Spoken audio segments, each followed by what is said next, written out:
Thank you all for showing up tonight.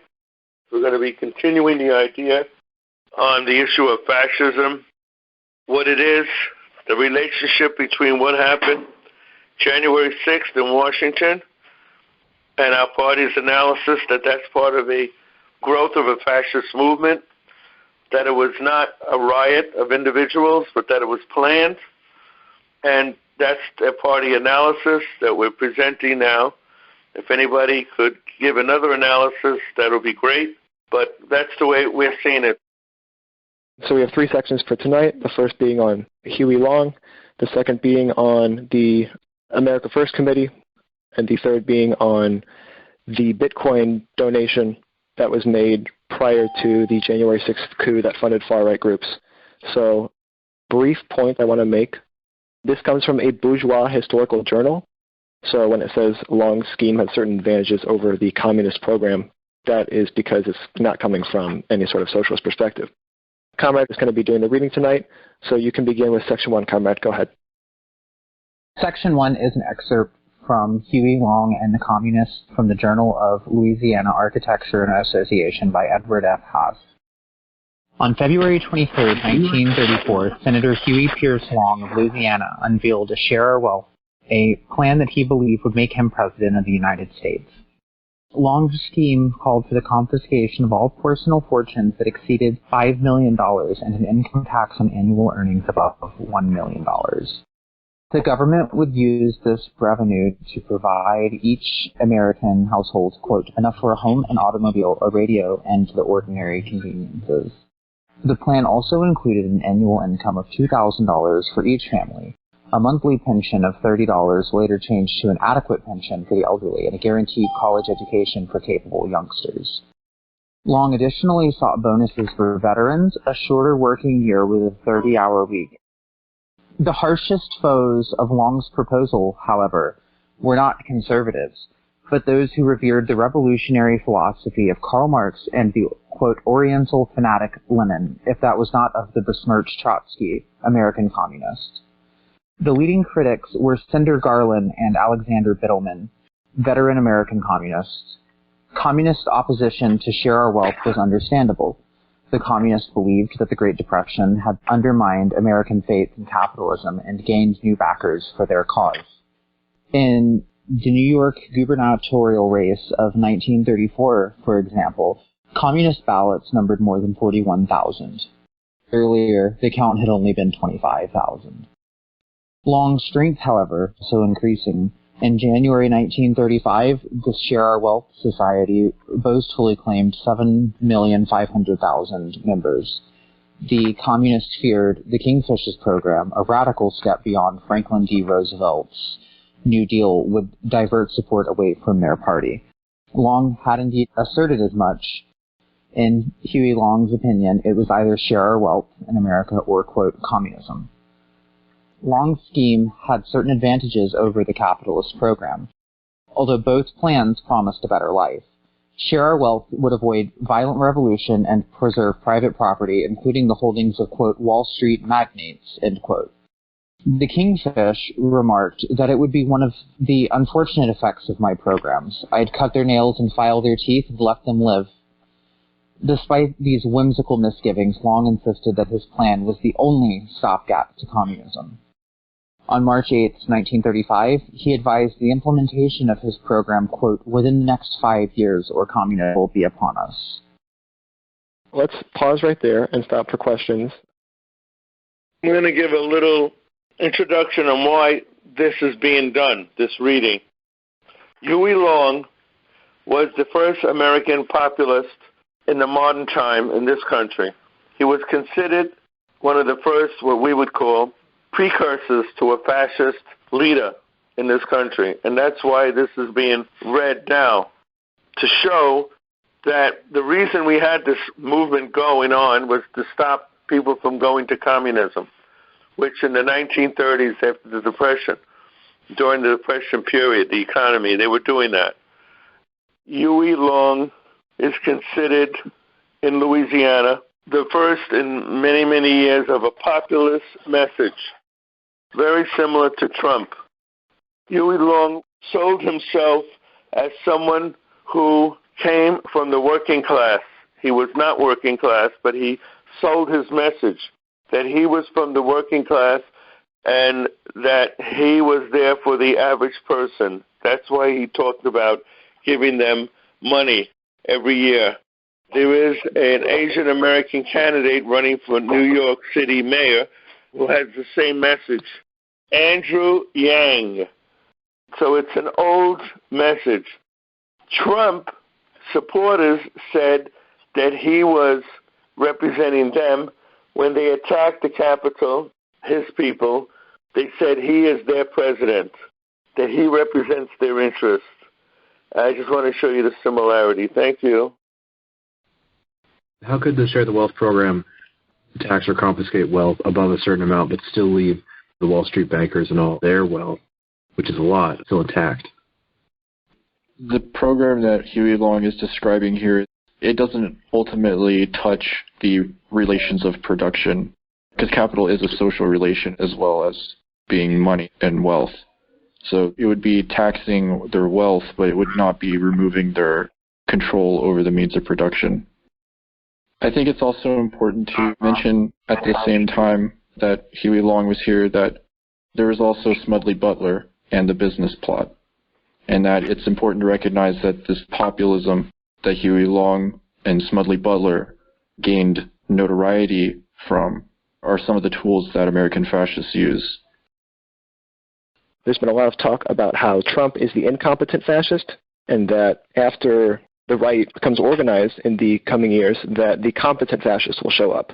And so Huey Long, to my understanding, is the competent fascist. Things like share our wealth, a guaranteed income, enough for a home, an automobile, a radio, all of this without changing class relations while maintaining the capitalist infrastructure. So this is just sort of a historical parallel for how fascism could potentially manifest today.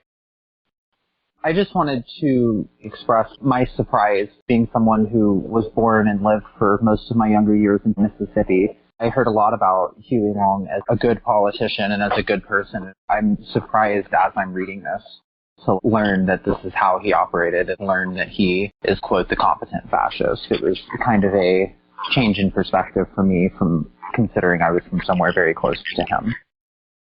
In the journal, there's a lot of examples of the racism of Huey Long, and he says something to the effect of when black people were trying to be able to vote in Louisiana, there was something in regards to that, but he said something to the effect that black people aren't intelligent enough to be able to vote because they won't know which state they're born in. So those are the kinds of sentiments that people like Huey Long were able to rile up in his time. So you can continue with the reading and stop before Section 2, comrade. Go ahead.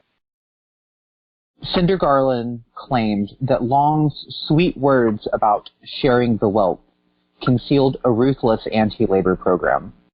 Workers of the Mississippi River Bridge, for example, received only 30 cents per hour, although the National Recovery Administration called for hourly wages of 40 cents. Arguing that the many workers on state construction jobs received as little as 10 cents an hour, Garland wrote that Louisiana's new, quote, bridges and highways were monuments of labor peonage. Long, according to the Communist, told Jack Ruth, president of the New Orleans Building Trades Council, quote, the prevailing wage in the state is the lowest wage we can get men to work for, end quote. Garland added that Governor Long had abandoned striking workers in Louisiana, but in 1929 he did offer to use the militia to subdue striking New Orleans streetcar workers. His pliant legislature, furthermore, defeated an 8-hour bill for women, a child labor measure, and a prevailing wage law that Long had endorsed. The Communists, however, did not stop with charges of corruption, racism, and abuses of powers. Garland portrayed Long as a capitalist lackey who betrayed the masses. He tied the Louisiana Politico to Harvey Couch, the president of the Arkansas and Texas Railroad, and Rudolph Hecht, the president of Hibernia National Bank in New Orleans, and president of the American Bankers Association, as well as Louisiana Fruit and Steamship Company. According to Garland, these men, quote, were the most powerful and reactionary section of the Louisiana capitalist class, end quote, were Long's major financial backers. Long, the Communist, maintained, ably represented them and also, quote, the Wall Street bankers with whom they are linked. Garland further alleged that Long was a hiring of the Rockefeller-controlled Chase National Bank of New York. Any more comments right now or questions about what we've just read? When we talk about fascism, we talk a lot about that ideology using scapegoats. So like with Trump, we have scapegoatism with illegal immigrants, and with Nazism, we have the Jews. Do we have a good example of Huey Long's scapegoats that they used back then? There was a scapegoat at that time. It was the communists. They were the scapegoat. The reason why he did what he was doing, he kept saying over and over again, if I don't do this, if we don't have this guaranteed income, then the communists will take over and we'll be living under communism. The scapegoat was not an ethnic group, but a political group. Thank you. What specifically makes Huey Long a fascist? So I'm not very familiar with him, but I guess there have been racist and anti-labor politicians before, and they're not necessarily a fascist. What's different about him? The characteristic of a fascist, all of them, is the cult of personality. It's strange that they accuse the communist of the cult of personality when it's always been the fascist. It's always around one man, whether it's Hitler, whether it's Mussolini, Franco in Spain, Long in the United States, Trump. Trump is a perfect example. This idolization that the individual will save us from our enemies. That's a real strong characteristic of every single one. The other thing that I thought a perfect example of is that he is trying to give socialism inspired in the same way that I feel like the Nazis in Germany ripped off kind of like air quote socialist programs like giving people a universal basic wage or something like that without changing the relations of the workers to the means of production and changing the relationship of the class within the society. You are just enabling the bourgeois to maintain power in a reactionary way at the expense of the proletariat. By saying, we'll give you money, he's not really doing anything for the workers other than making them dependent by just saying, we'll give you money and not change your ability to produce.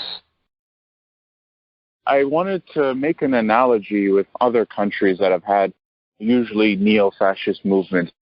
I would say crypto-fascist movements that use pro-worker language. I think we should remember that during the Spanish Civil War, one of the factions that allied with Franco was the Carlists. The Carlists themselves, like Huey Long's movement, alluded to some form of egalitarianism, but at the same time had a reactionary hostility towards the Republicans, even though in terms of rhetoric they have agreements, but were willing to ally with Franco. So I think that one of the elements of the far right or what's crypto-fascist movements as from, or literal fascist movements like in Italy, Portugal, and Germany is that they actually have to pull pro-worker. It's essential to the rhetoric because they're pulling their masses for their stormtroopers in brown shirts from the working class. It's an illusion that kind of like the ruling class and the working class are on the same side, basically. I think that's what's the big thing about fascism. I think it's really interesting that we're learning about Huey Long and that history, especially about his economic policies and programs, because that's something the bourgeoisie has understood, at least officially, for probably 50 to 70 years now, is that there are certain points when the economy needs an injection of money to say. Milton Friedman, if you all are familiar with that guy, he was the economist who actually put forward UBI, which was Andrew Yang's economic program just in the recent election, back in the 70s when he was working with Pinochet to set up a fascist dictatorship in Chile. That's always been their means of pacifying the workers in a way. They act like they're on their side. They pay lip service to the workers. Oh, we'll give you a couple crumbs, basically, in the end, and no structural changes. It's something that we definitely need to combat. Definitely try to divorce the rhetoric, the populist rhetoric, the economic rhetoric from the cultural reactionary rhetoric that often it's combined with.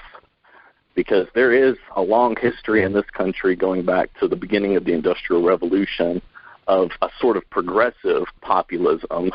You saw that with the miners out in Colorado and whatnot in the early 1900s. So maybe if we can recapture some of that rhetoric, because the Democrats, they're not going to help the working class. They never have. Before this reading, I didn't know anything about Huey Long, but my impression, what I got at first was, I think the Share Our Wealth program proposed by him, it was similar in nature, kind of what I had interpreted by the agenda, kind of like Bernie Sanders. And it seems to be like a useful tool in saving capitalism by releasing the built-up pressure of revolutionary potential and by passing such reforms. Granted, they would increase living standards for some. They're still insufficient in the sense that they aid in preserving the very system that created the conditions that require them for their continued existence. So that's what I had taken from it. Thank you. We're going to move on to Section 2 now. So, Comrade from Nevada, you can just go straight through and read Section 2 about the America First Committee. Go ahead, Comrade. Section 2 is an excerpt from History of the Communist Party of the United States by William Z. Foster. The sinister movement comprising the America First Committee was the nearest thing to a general fascist party that the United States has yet had. Its line was the familiar isolationism. Under cover of elaborate peace demagoguery, it has cultivated every form of reaction in the United States and gave all possible assistance to the fascist out. The America First Committee was much more definitely fascist than its predecessor, the American Liberty League of the 1936 presidential campaign. The America First Committee was launched on the campus of Yale University, initiated by R. Douglas Stewart, a 24-year-old law student, in the spring of 1940. It spread rapidly, being taken over by General Robert E. Wood, head of Sears, Roebuck, and a member of the Chicago Tribune gang. The movement was lavishly financed, having among its many backers Henry Ford, J. Rosenwald, E.P. Weir, Robert M. McCormick, T.M. McCarter, and others. Among the large number of public figures associated with it were Senators Wheeler, Nye, and Lodge. Hugh S. Johnson, Amos Pinochet, and Philip La Follette, Edward Rickenbacker, John T. Flynn, Catherine Lewis, and others. It attracted many muddle-headed liberals, including Chester Bowles, the later head of the Americans for Democratic Action, William H. Hutchinson, first vice president of the AFL, was a member, and Norman Thomas spoke from its platform at a mass meeting in New York in March of 1941. The influence of the Catholic hierarchy was also much in evidence. Every fascist organization in the country was directly or indirectly committed to the committee. Charles A. Lindbergh, the noted aviator whom Roosevelt called a copperhead, was its principal spokesperson. Its headquarters were in Chicago. A subsidiary of the American First Committee was No Foreign Wars Committee. This outfit was ran by such notorious fascist-like elements as Merwin K. Hart, Vern Marshall, and G.T. Eggleston. Its special task in the broad American First movement was to propagate a virulent anti-Semitism. The Communist Party made an all-out campaign against the America First Committee and its works. The America First Committee, playing upon intense peace sentiments of its people, mushroomed into a national organization claiming 15 million adherents. It had a tremendous propaganda organization, large numbers of neighborhood public headquarters being established in all parts of the country. The aim of the backers of the movement was to crystallize it into a political organization as a reinforcement for the Republican Party. But the vast agitation met a sudden shipwreck after the Japanese attack on Pearl Harbor on December 7, 1941. In the face of the surging war spirit of the people, the American First Committee was immediately dissolved. That concludes Section 2. I'm going to clarify for a lot of people what was just read. We were showing how in the past the fascist movement in this country operated. It also shows the backers of the fascist movement. One of them was called the America First Committee. And in the America First Committee, the backers were American corporations. They mentioned Sears and Roebuck. Sears today is nothing. But it was for the last, I would say, since the 50s on, from the 50s to the year 2000. Sears was very important in American corporations on Wall Street. It was the place that everybody in the country went to when they wanted to get a washing machine or something. So that's just one of the backers. But also you're going to find out the names you're going to hear, like Mellon. Mellon has to do with the banking interest, the Mellon Company, the Mellon family. So that's what the person is discussing now, how fascism comes from American corporations, how it's funded in the past. Smedley Butler, what was his deal? Because I read War is a Racket, and he lists American companies that were profiting off of the war in the Second World War, you know, like factories that were owned by Ford that were protected by the Americans during their bombing run. So I'm just curious as to how he can be seen as a fascist. So Smedley Butler was involved with the American Liberty League, and that's how he's tied to American fascism, though he did end up resisting it and actually trying to fight it. But it's an example of how finance capital in this country will use veterans like him and those who are charismatic and populist to be the figurehead of the movement, because the American Liberty League was funded by figures like J.P. Morgan and all the other robber barons of the times. It was quite literally a coalition of all of the greatest finance capitalists to create the American Liberty League and to overthrow FDR. Thanks, Conrad. I wanted to comment about how misleading these fascist organizations tend to be, like the No Foreign Wars Committee being so involved with anti-Semitism. And they do that with laws a lot too. They'll call it something like cute and patriotic sounding, and then it completely belies what it actually does. And we as communists don't have to do that. We're not ashamed of our views, but these guys are, and that's why they're going to lose. Thank you. Thank you, comrade. Good statement. There's obviously a lot of similarities between the America First Committee and the Trump campaign. But what are the finance capital that's currently backing Trump? Because it seems to me that, like, Chiquita and Coca-Cola and all these companies that seem to have a lot of push and pull with our foreign policy, they openly came out and said that they were against the violence in Washington, which I suppose doesn't necessarily clear them of any wrongdoing. But are there any good examples of current finance capitalists that are backing Trump? Monopoly capital has always been split. Sometimes during elections, they give money to both parties. Other times, one group of monopoly capitalism will give money to one group.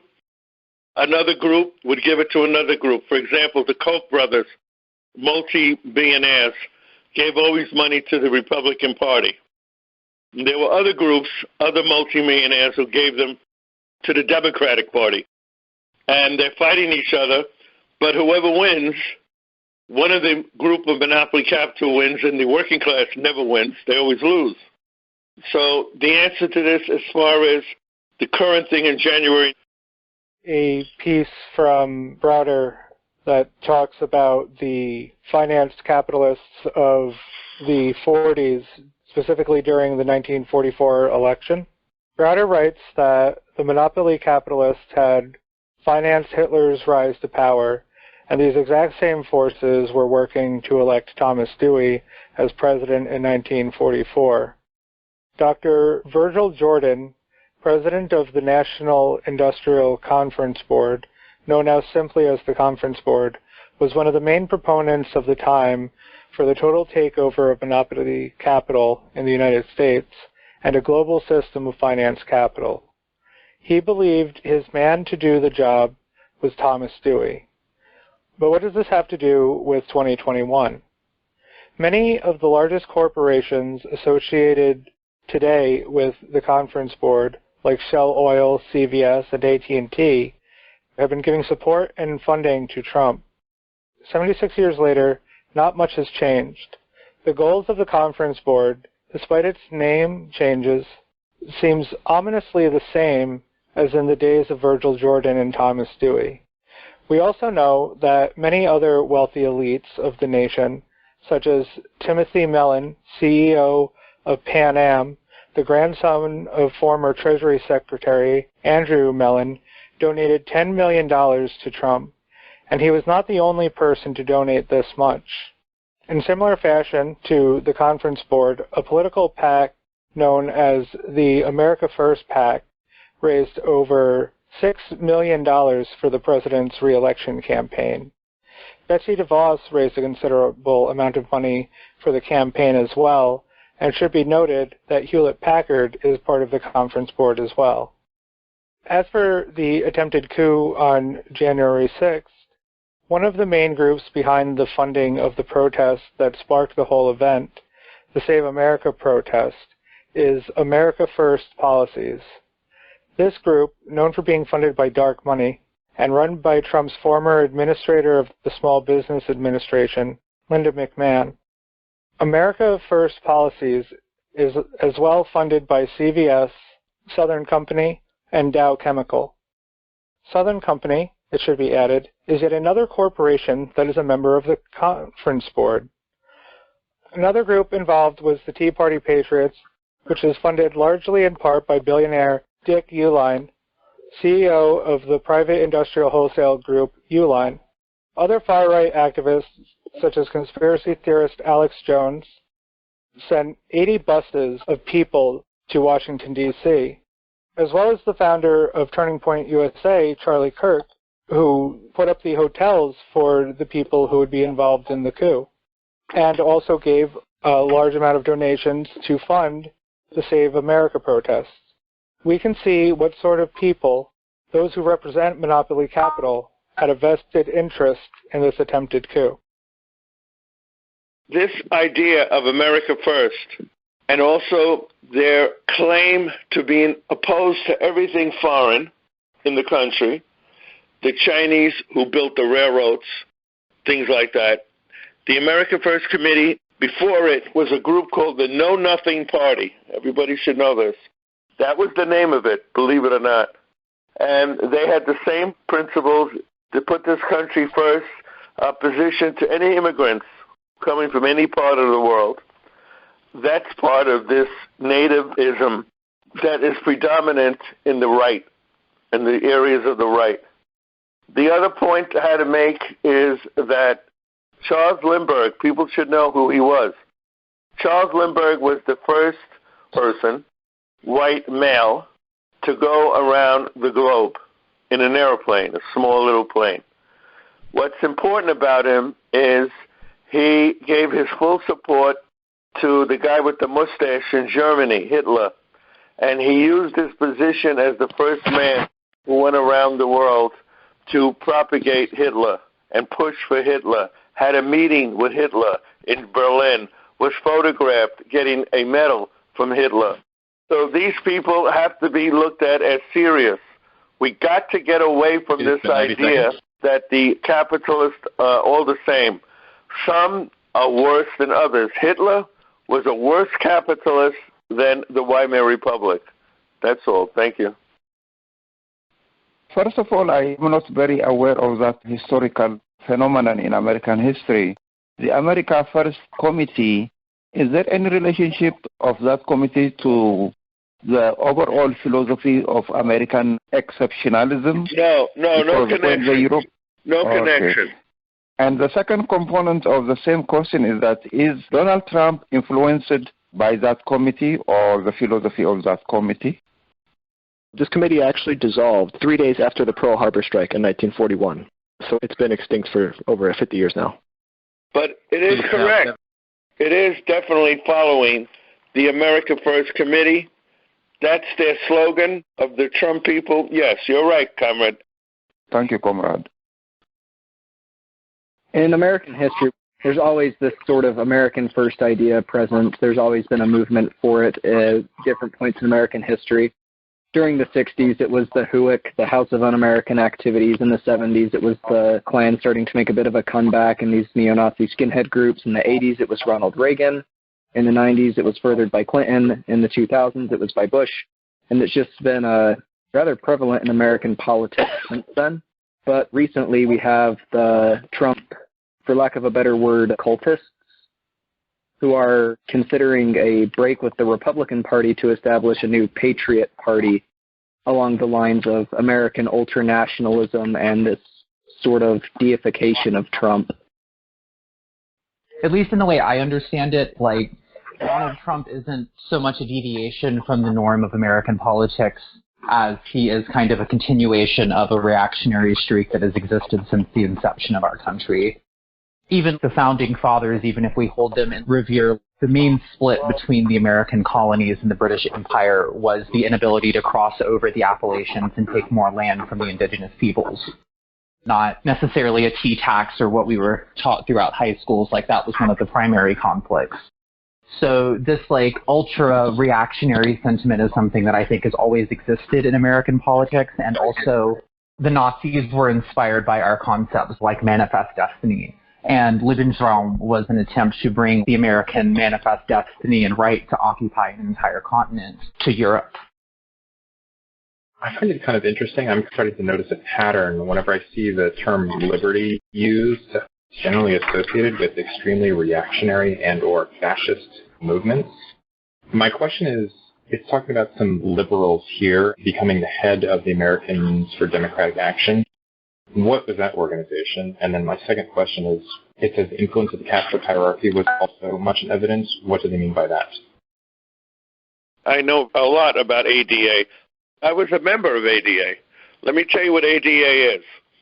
A.D.A. was the liberal attempt to create a mass movement. Up until then, all the mass movements were led by communists. CP communists. I don't mean Trotskyites. I don't mean any other group. It was led by communists. All the mass movements. The 1950s was the time of the House Un-American Activity Committee. They called them Communist Front Organizations. Lenin called them transmission belts. Those of you who are in the PCUSA, you know what a transmission belt is. That's what Lenin called for.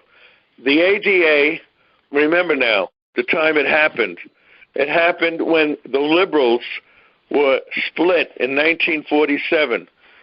Remember, up until then, there were two types of liberals. Mainly, we call them New Deal liberals. The New Deal liberals were very close to Roosevelt, very close to the party. The party was in its popular front period. So they walked the same road. That's why they're called fellow travelers. Fellow travelers, because they walked the same road as members of the Communist Party. Social issues against Jim Crow, racism, against fascism.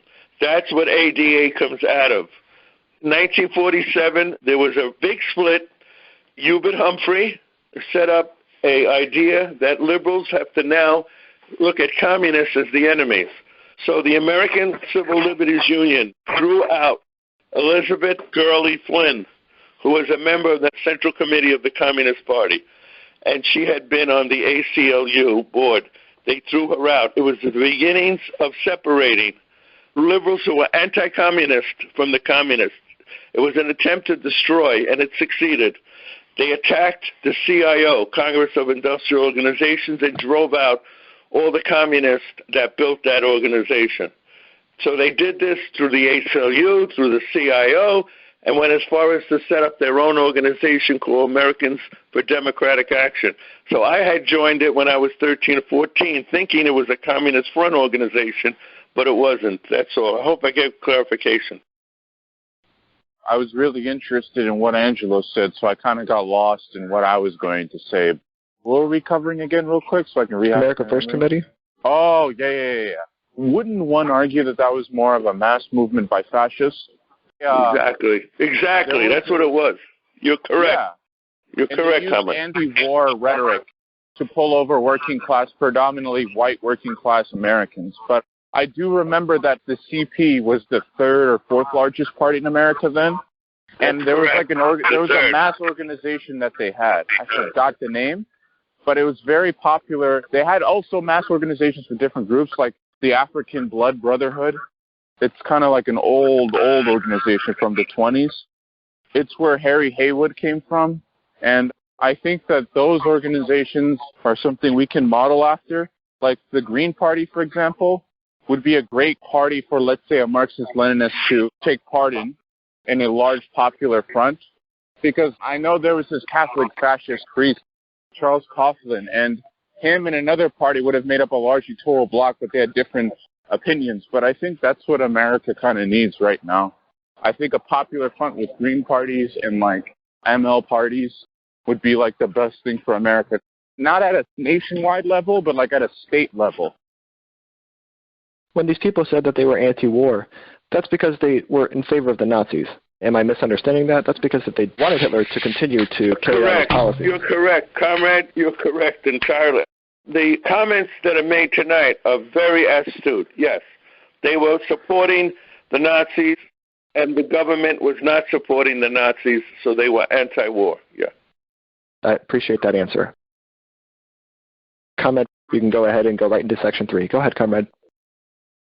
Section 3 is an article on finance capital involvement in the January 6th coup attempt. More than 20 far-right groups and individuals received more than $500,000 in Bitcoin payments ahead of last week's riots at Capitol Hill, in which 5 people were killed, research showed today. The revelation has fueled speculation that the storming of U.S. federal legislature may have been pre-planned, since this massive payment was made into 22 virtual wallets about a month before. According to a blog post by cryptocurrency monitoring group Chainalysis, the payments of 28.15 bitcoins was made by a French donor on December 8th in one single transaction. Chainalysis' investigation revealed that far-right groups and individuals, including Nick Faux, who was central to the Capitol Hill protest, were the main beneficiaries of the bumper payment, receiving large Bitcoin donations. We have also gathered evidence that strongly suggests that the donor was a now-deceased computer programmer based in France, Chainalysis said in its report. The donation, as well as the reports of the planning that went into the Capitol raid on alt-right communication channels, also suggest that the domestic extremist groups may be better organized and funded than previously thought, the blog post continues. Mr. Faux, a white nationalist, was the biggest recipient of the Bitcoin payments, according to a Chainalysis investigation.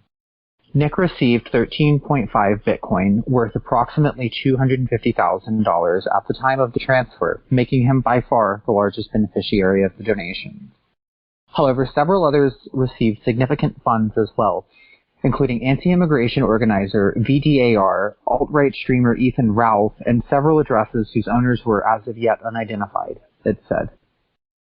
Mr. Faux, who describes himself as an American nationalist and paleo-conservative, was permanently banned from YouTube in February of last year for hate speech directed at progressive Congresswoman Rashida Tlaib and Ilhan Omar.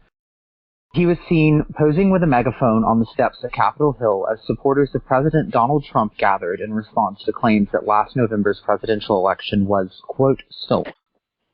While he has denied entry to the building, Mr. Faux organized his audience in the days leading up to the protest to engage in extreme behavior to prevent President-elect Joe Biden's victory from being certified. This included hinting that his supporters, quote, should kill state legislators.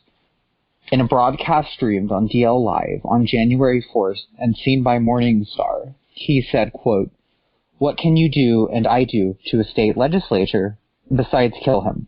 Before adding, "We should not do that, and I'm not advising that, but I mean, what else can you do, right?"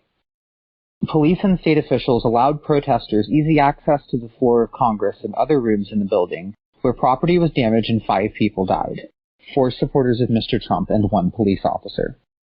The riots have been widely described as a fascist coup, with hyperbole reaching a peak when it was compared to September 11, 2001 attacks, in which more than 3,000 people died after hijacked planes flew into the World Trade Center. People might know this person better as Nick Fuentes. I don't know if that name rings a better bell for some of the people on this phone call. I was just clarifying. Most people are not talking about this. It's important that we bring it up here. The U.S. Peace Council, their statement was really horrid. It said it was not a coup. It was a riot. And I find that problematic when you have all these right-wing forces financially working together, supporting not only with money, but with their cell phones and their internet connections to call it a riot. That's really saying that there's no fascist threat to this country, and that's the analysis of the people who wrote that statement. It's really, really dangerous because it's not alerting us to what fascism is and how strong it is. So any questions on what was just read? from the communist newspaper, The Morning Star.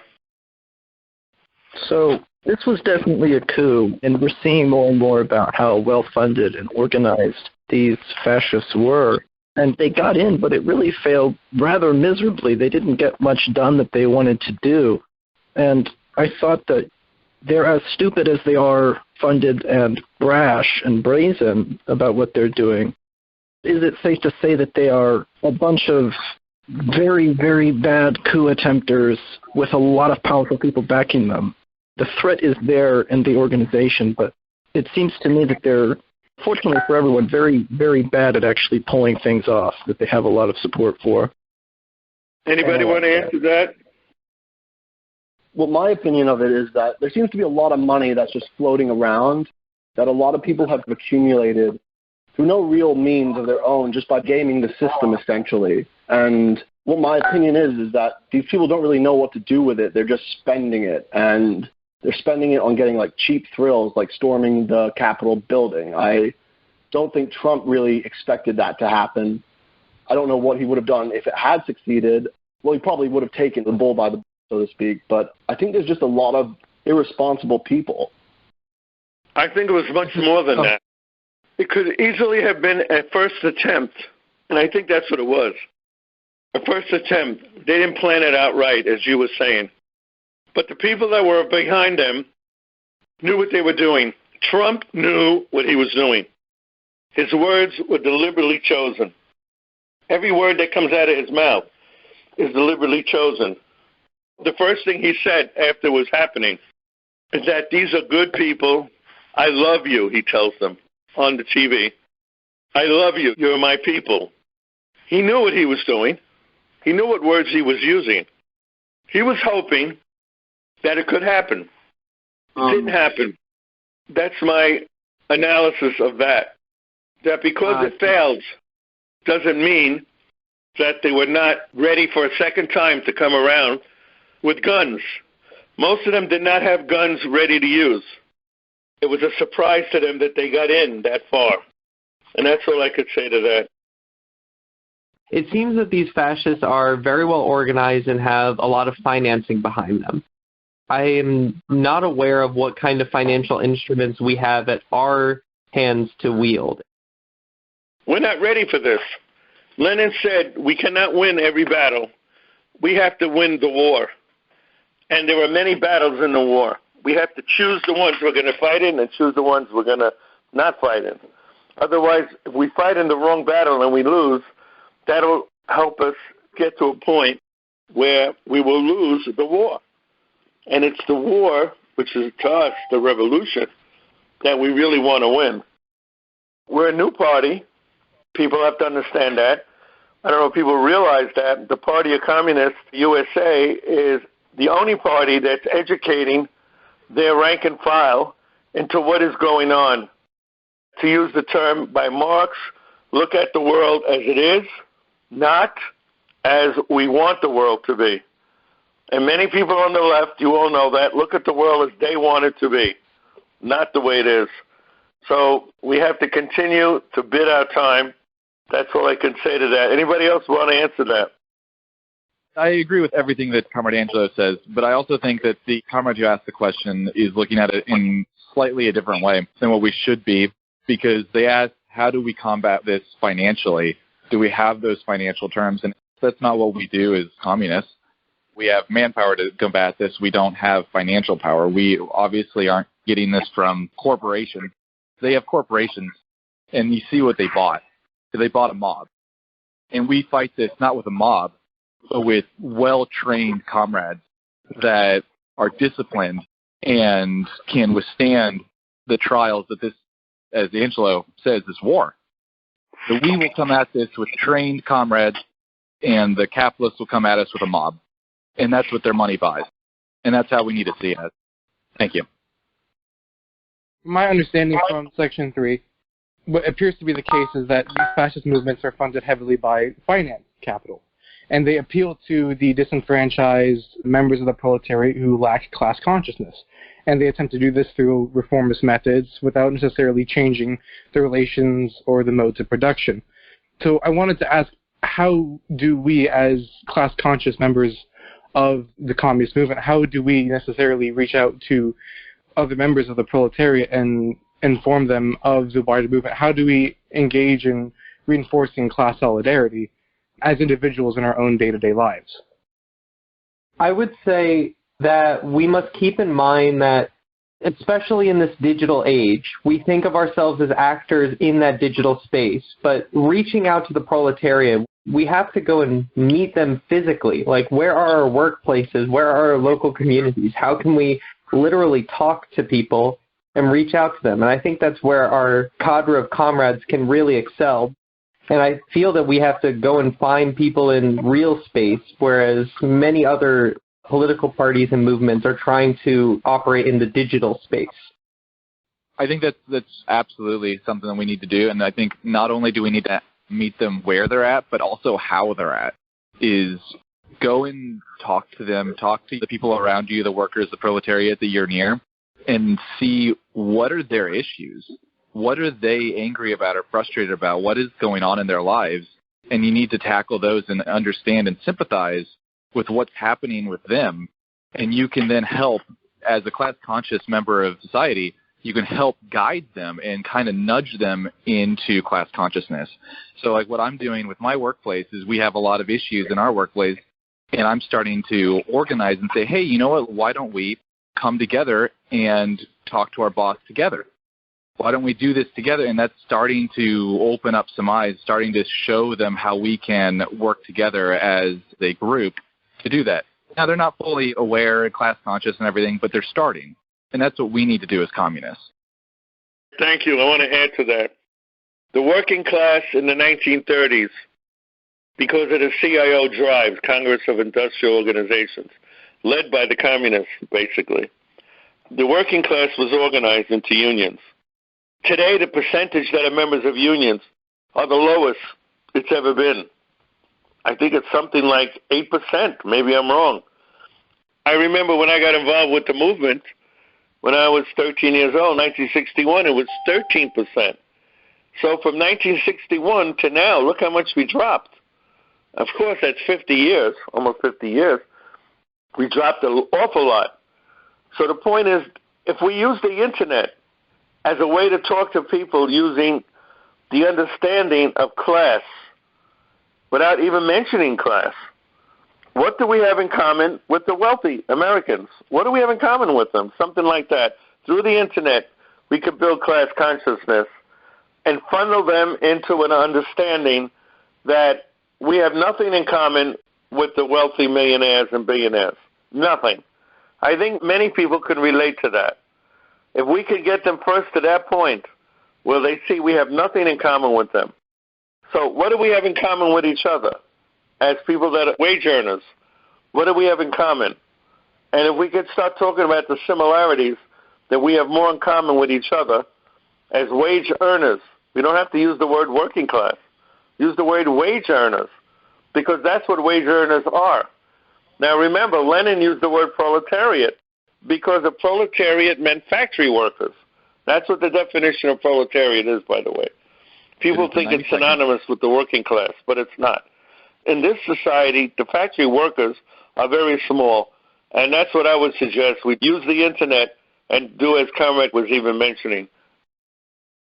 What are some historical ways and techniques that, for example, like the Bolsheviks or whomever other socialist movements historically have done that have worked, and also contemporary ways to organize people? How does someone like me go to a kind of alien workforce, something that I'm not a part of, and I kind of start talking them up about unionizing or building class consciousness? How would we be able to do that? What I found is that what doesn't work is going up to people and telling them about socialism and telling them about communism as an introduction. I found that it doesn't work. What does work is that when people profess the issues that they have, and we all have plenty of issues at work, whether they can be sort of analyzed in a class context or whether they're just petty, minor occurrences in a workplace, as coworkers and as peers of these people who we work with, our fellow people in the proletariat, It's our job to identify where they're at, meet them where they're at, and then, based on what they already have, work from there, as opposed to trying to be some sort of, to use the wrong term, like an alien or an interfering force. The point is to be one with the workers. The Trotskyists go around preaching everyone on their pedestals and yelling about socialism to people, and that's not what we do as Marxist-Leninists. I don't know if anyone disagrees with me, but that's my opinion. I want to add to that. Let's differentiate and separate Mao from the Maoist. They're two different animals. Mao did exactly what he said in the 1920s and in the 30s, up even during the 40s. The famous quote, "Be among the fishes," that's what that's all about. Maoists don't do that today. They go on intellectual communities on the internet and talk about class war, talk about revolution, overthrow, and that's why they're not going anywhere. I wanted to quickly discuss about the fact that recently I read the piece on Red Patriot, that is redpat.org, about applying Dimitrov's United Front in today's conditions and the necessity of combating fascism. I also recommend people look at the United Front on the People's School for Marxist-Leninist Studies. That is a wonderful series that elaborates on Georgy Dimitrov's work. Thank you, comrade. The topic earlier in regards to the money that the fascist movement has accumulated for itself, while there is a large portion of middle class and petty bourgeois members among the fascist movement, including people who are lawyers and people who are off-duty officers or business owners, there is also something we also have to acknowledge, which is there is multimillionaires that is involved with the fascist movement. I think there's also probably a couple billionaires. Richard Spencer, a few years back, when he was extremely popular, his organization, the National Policy Institute, had a very wealthy financial member who was pretty much funneling all of the money he possibly could to putting Richard Spencer's views out onto the mainstream. And he pretty much financed all of his travel trips and everything. He has since then to now become incredibly unpopular among his own base, and now somebody else has taken a step called Nick Fuentes, who is probably the most popular fascist member of the movement to date, next to Trump. This man has got the same level of financial backing as Richard Spencer, where he's going, traveling across the country, getting a name for himself, getting a recognition for himself. The fascist movement doesn't have just an accumulation of wealth from their own selves. They're also getting financed by the biggest members of the capitalist forces. So in today's version of the America First movement, there's several organizations that can be called part of the America First movement. The financial laws that are used can kind of obscure where the money is coming from with these organizations, but there's America First Action, there's America First, and then there's America First Policies, and then there's Women for America First, who is the organization that organized the January 6th coup, and it derives funding from America First Policies, though the America First Policies does not disclose who its donors are or who it donates money to. So it's a bit difficult to actually find out who, but America First Policies derives almost 60% of its donations from finance capital, explicitly from investments from large tech companies, from large businesses, and through wealthy individuals. It derived almost $160-something million just last year for campaign funding for Donald Trump's re-election campaign. And then there's also some speculation on the chair of the America First Policies, who was quoted as saying that he wished Trump was more of a fascist. But that's all I had to say. So are we talking about people such as like Black Rifle Coffee and the My Pillow dude kind of funneling in these funds to essentially support people like Kyle Rittenhouse or extreme right-wing groups? You are correct. That's correct. I just wanted to make sure I was following. Donations like this often really reveal that these movements masquerade themselves as being mass working class movements, but really reveal that all they're doing is trying to undermine class analysis and create this sort of false sense of class, right, where you can call anyone working class. People say that Donald Trump is a hero of the working man on that sort of right-wing spectrum, and these donations just show that that does not match up at all. Nobody who's working class has $250,000 to send to get people to go to the Capitol. And I think that obfuscating factor is really one of the most powerful tools that right-wing type of movement uses. I don't know if anyone caught this, but it says, according to the blog post monitoring this place that tracks these donations, the largest payment was made by each donor on December 8th.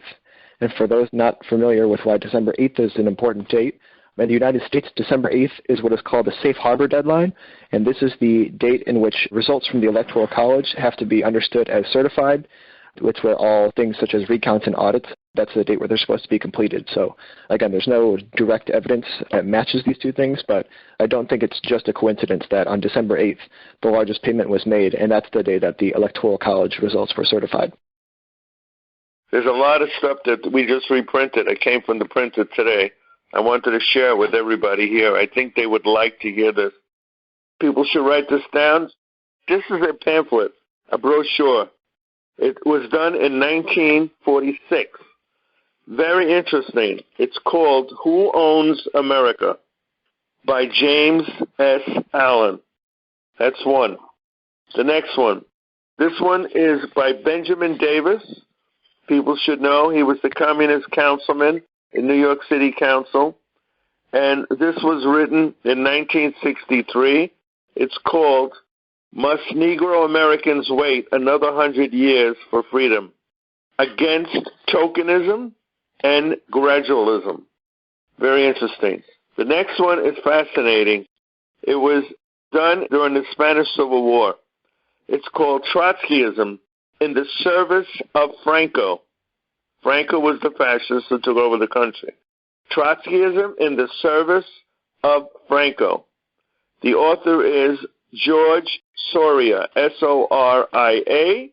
It's a documentary record of treachery of the POUM, P-O-U-M. Those are the Trotskyites in Spain. Next one, some of us use it in our class, The Meaning of Social Fascism. Its historical and theoretical background by Earl Browder, and that was written in the 30s. And really interesting. It's called Women Against Myth, M-Y-T-H, by Betty Millard, M-I-L-L-A-R-D. Excellent Marxist analysis, written in 1948. And the last one is something that you need to get, written by William Z. Forster. It's called The Crisis in the Socialist Party. And that was written in 1936. The Crisis in the Socialist Party. Excellent, detailed analysis by Comrade William Z. Forster. And what's fascinating about it is if you take away the word socialist and put Communist Party USA, you'll be shocked. It's identical. His criticism of what happened to the Socialist Party is identical if we analyze what had happened to the old Communist Party. That's all. Thank you.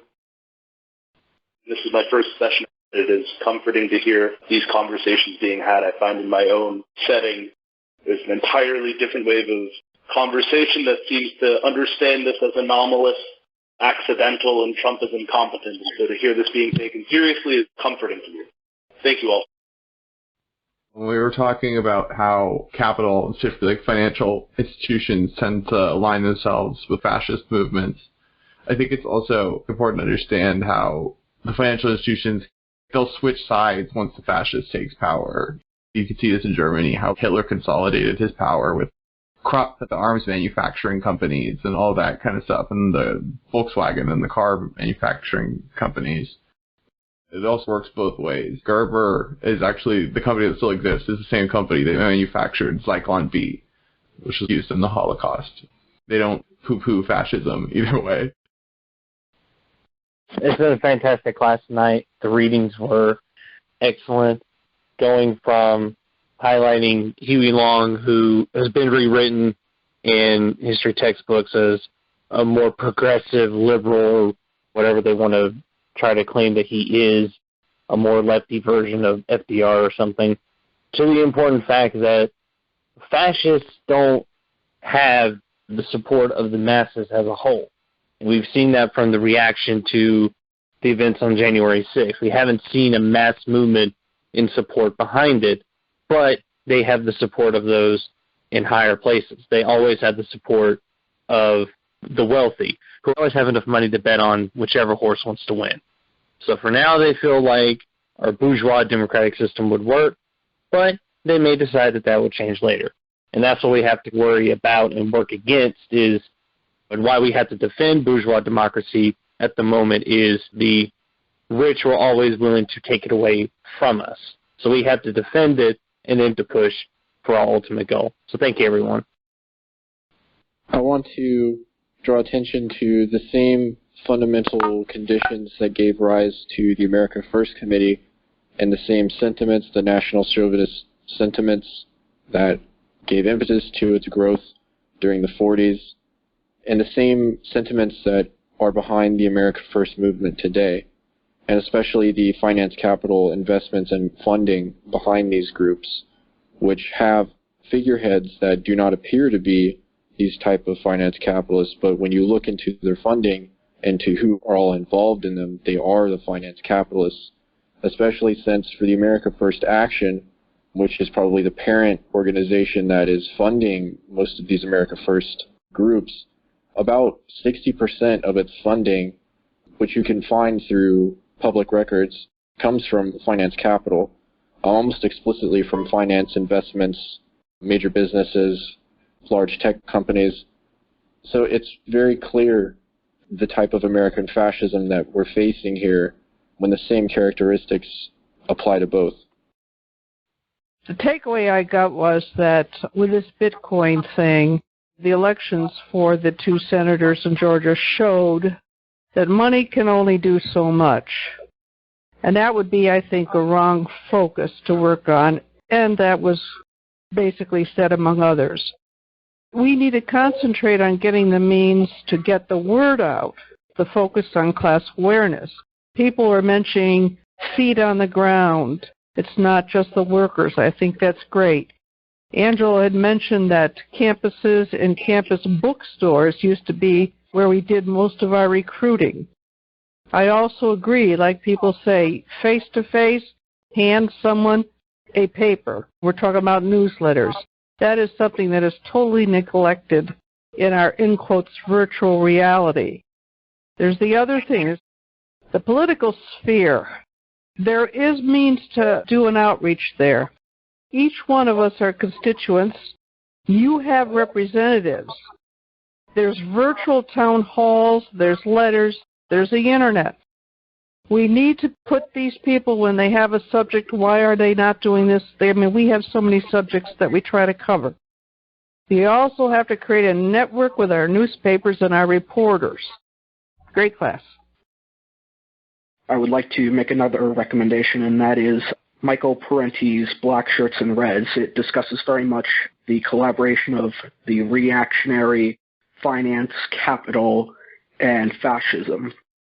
I'd also like to make point that the rise of fascists under Obama's term has been quite notable, and that is through crypto-fascism, fascists who hide their fascist beliefs in private and don't point it out publicly.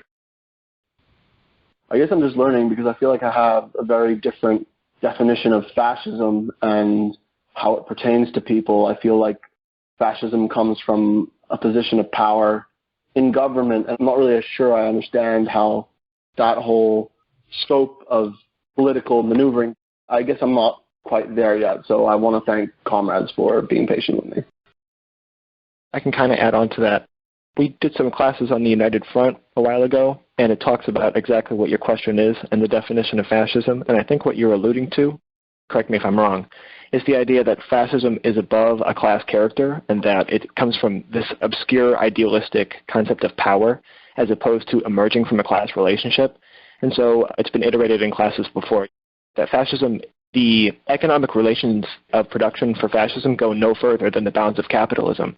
It's just that the character of the state goes from what we consider the velvet glove to the iron fist, as opposed to fascism existing above the state as an idealistic concept. That's what they would have us in the West believe, especially in contemporary American academia. But Dimitrov and Stalin had a very different understanding of what fascism was. But I hope that gives you a little more understanding of what your question was. In the 1930s, the early 1930s, they were having an election in 32 in Germany. And there was a famous poster, picture of Hitler facing the crowd. And the slogan said, everybody said there were millions of German people behind Hitler. The slogan by the German Communist Party, the KPD, the Communist Party of Germany. That's what the term was at the time. They said it very clear. There are millions behind Hitler. And then it said millions of German marks, M-A-R-K-S. That's the money. And it showed you all the money behind Hitler. And they cannot go anywhere without money. If they didn't have that money that was given to them on January 6th, they would have never got there. They could never have gotten to Washington. They got there because they were financed by money. So without the money, they're not going to go anywhere. So fascism cannot succeed without capitalist money behind it. And that's all I want to say. Thank you. A lot of the companies that backed Nazi Germany or profited off of the rise of fascism in Germany still exist today. You can Google a list of companies involved in the Holocaust. It's a pretty long list of companies that service consumers across the world today. Just something to think about.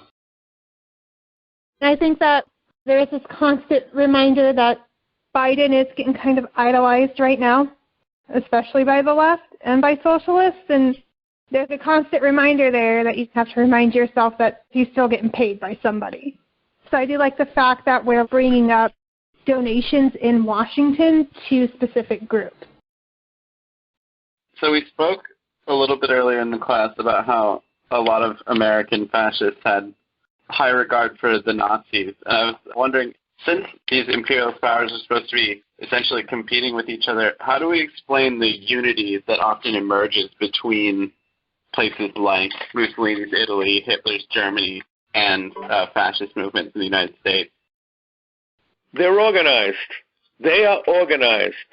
They are acting the way we acted in the 30s and 40s before they got rid of the Comintern. They would meet, they would strategize, think of tactics that they can use in different parts of the world, whether Italy, France, the United States, England. Every one of these countries are represented at their meetings. In fact, Putin, believe it or not, was one of the first organizers of this far-right meeting. And so people on the left who think Putin is some kind of a Stalin reincarnated, they're insane. He's nothing compared to Comrade Stalin. Putin is a capitalist making profits, simple, but that's why they're organized.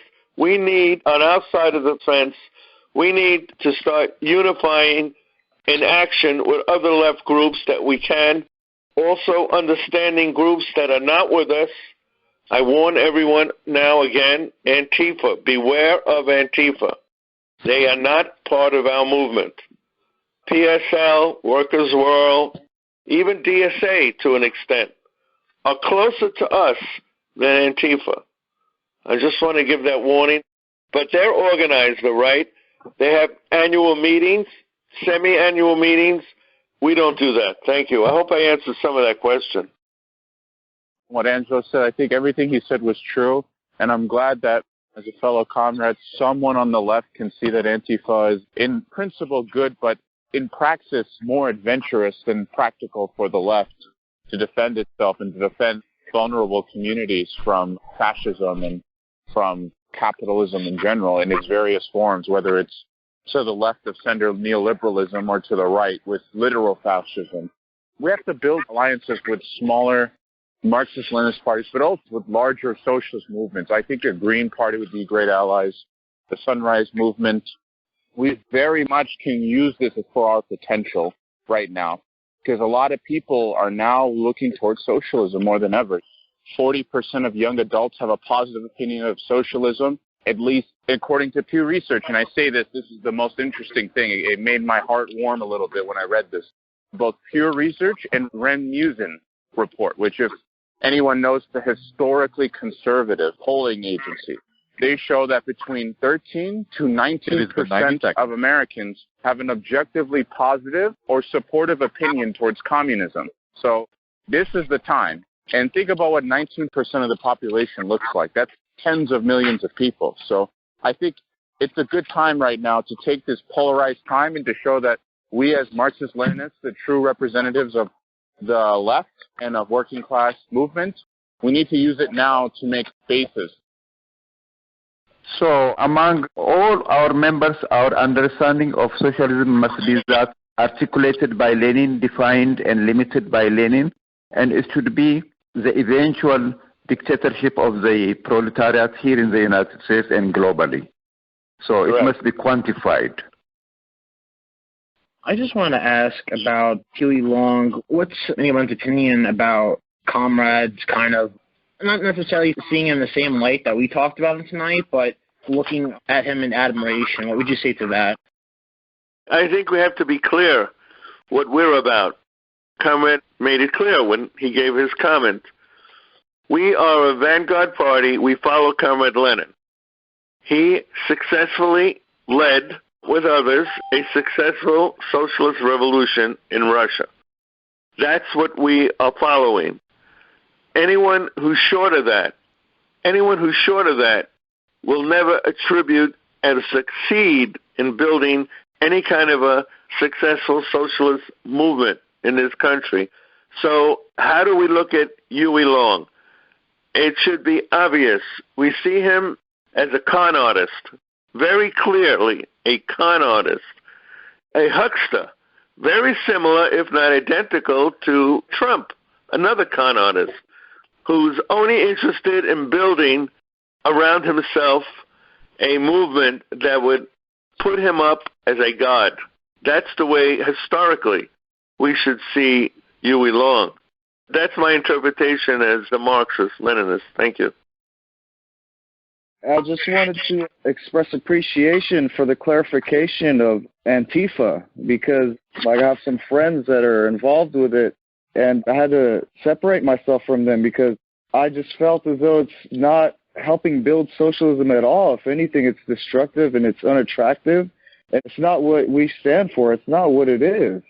I wanted to say that. Thank you. Something Angelo said earlier when he was talking about the mass organizations, where communists were the ones who led them. One of the things he mentioned there was no Trotskyists who were doing that, or not to any mentionable degree at least. And the thing that we see here with Huey Long, people who support Trump, the A.D.A., and also with Trotsky, is that this is all forms of class collaboration. These leaders are trying to get the workers to align themselves with the bourgeoisie, the petty bourgeoisie, on universal terms, on freedom and liberty, things that nobody really is against in principle, but without any of the nuance of a class analysis. So I thought it was interesting that we're talking about fascism, and the class collaboration is a central point here. When the kulaks were beginning to try and sabotage agriculture in the Soviet Union in anticipation of the forced collectivization, Trotsky, in his action, wanted to, instead of doing the forced collectivization, or rather recollectivization, because it had already been collectivized underneath the petty bourgeois class, wanted to give a progressive tax rate instead of actually doing something for the working class. And that's all. Thanks. A comrade who was talking about that socialism gets perceived positively by X% of people. I would maybe express a little caution with that. I think that we still have a lot of work to do, especially when it comes to what type of socialism people refer to. I still think there is this knee-jerk reaction based on decades and decades of propaganda towards Marxism-Leninism. And I know from my own experience that Bernie Sanders' version of socialism is very popular, but people try very hard to contrast that to the evils of communism. This is people ostensibly on the left. They still have this knee-jerk reaction indoctrinated into them about what actual existing socialism countries were, but they still don't understand that. I don't think that you made an incorrect assessment, but it's that it's much easier to convince people and to bring people to our side if even that base, if even that starting point is an acceptance of socialism, even if it's not the socialism that when we hear the word socialism, even if it's not what we're thinking about, it's much easier to engage people and win these people over to our side if their starting point is already something that we're familiar with and we can engage in. Does anyone want to comment on that? Am I off base, or is that what we were thinking? I think you're very much on the ball with that, where the first hurdle for us in America is historical McCarthyism. And whether or not we come out and we have the right ideas and everything, we have to get past that base fear that has been instilled in us since basically birth. We grow up learning about the evils of socialism, the evils of communism, and as soon as we start going anywhere near that, we have to battle against that. So anything that helps us get past that first hurdle makes it easier in the long run. I think it's interesting how the bourgeoisie nullifies revolutionary sentiment among the population by basically playing both sides, playing both the left and the right. The Bernie Sanders, Yang type politics on the left, and then you got the Trump type politics on the right. They're both false, illusory types of revolutionary politics. It only has the veil of that, as we understand, as communist.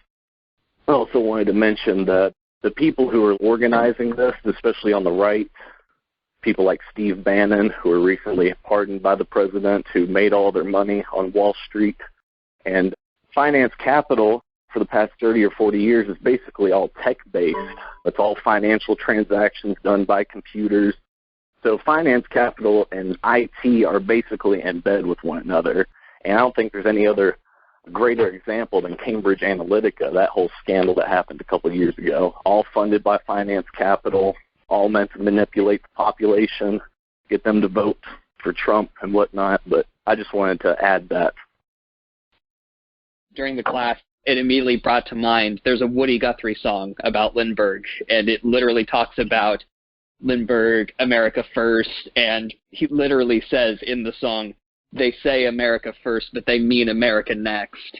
If anybody hasn't listened to it, it's very topical for the class. Comrades, I want to just tie up all the loose ends that was mentioned tonight. Very interesting. First of all, you know how many people have come to us because of 2016 Bernie Sanders? I would say easily 70%. 70% have come to us because Bernie opened their eyes. Very interesting. Hitler called his group National Socialism. It was not National Socialism. It was fascism. But he used the term National Socialism. Sanders used the term socialism. He even used the term, to be more precise, democratic socialism. That's what he called it. It was not socialism. It's nothing more than a welfare state like they had in the Scandinavian countries. The word socialism has been, for a long time, negative. Trump, at the end, before the elections, before the votes, came out with an attack against Biden and Kamala Harris. And you know what he called them? Socialist and communist. What a joke. He called them socialist and communist. So he was using what we call the red herring card, the anti-communist card. That's what he was doing. So that word still is a very negative thing in our society. So for people to start looking at it positively, as Comrade said, is really correct. That's important. So Bernie served his purpose. We don't really care about Bernie. I mean, I don't anyway. I can't speak for other people. But he did help us initially. The next thing, Earl Browder, the famous quote, communism is 20th century Americanism. Remember that quote. Communism is 20th century Americanism. So he connects the term Americanism with communism. That is a positive thing in my understanding, because most people are not coming from a class-conscious point of view. It has been destroyed in this country. Our job is to resurrect class consciousness so that people know what side they're on. But we should also use the tool of patriotism, that we are the ones who are the patriots. Distinguish and separate patriotism from nationalism. We are not nationalists, but we are patriots. And there's a big difference. For most of our country's existence, from the 1850s onward, when they built the railroads, everybody knew that the enemy was what we call the robber baron. Robber baron, just by the term alone. These are barren. They think that their crap don't stink, and they got to their point in life by walking over the bodies of working people. And they were robbers. And that's why we call them robber barons. But we always knew the enemy was Wall Street. When was the last time you heard Wall Street put in a negative way? I haven't heard it in my lifetime. The left dropped it. For whatever reason, they dropped it. We don't talk about Wall Street. We think Wall Street is a nice thing, the stock market, it goes up and down. No. I suggest you get the book written by a communist, The Enemy Forgotten, by Gilbert Green. He was a member of the YCL on the Central Committee of the old party, the Young Communist League. He volunteered and went to Spain in 1930s to fight fascism in Spain. So this is a guy who's devoted his whole life to fighting fascism. I found the book fascinating. I used it for my master's when I was in college. The information that was in there, I want to give a plug for Comrade Gil Green, in which he says, we forget that in our history, the enemy was always Wall Street, and now we're not talking about it. We have to bring that back. Wall Street is the enemy of the people of this country. Now, put on your targets. A corporation called My Pillow. You must have seen the ads on TV. And it's a friendly-looking guy talking about resting and sleeping, putting your head on his pillow, and you could have a good night's sleep. Well, let's look behind the headlines. My Pillow guy was at the White House the morning that this happened and went to Trump and told Trump, we need to call martial law and put down and overtake the Congress. That was this guy, My Pillow. He's now being put on a issue that he can be arrested for inciting to riot for martial law, insurrection. I think that people on the left should start responding to his ads and telling everybody what he is. And as far as tonight's class, that's it. We want to thank everybody for coming to the class, and I hope everybody enjoyed it. Thank you, comrades. Good night.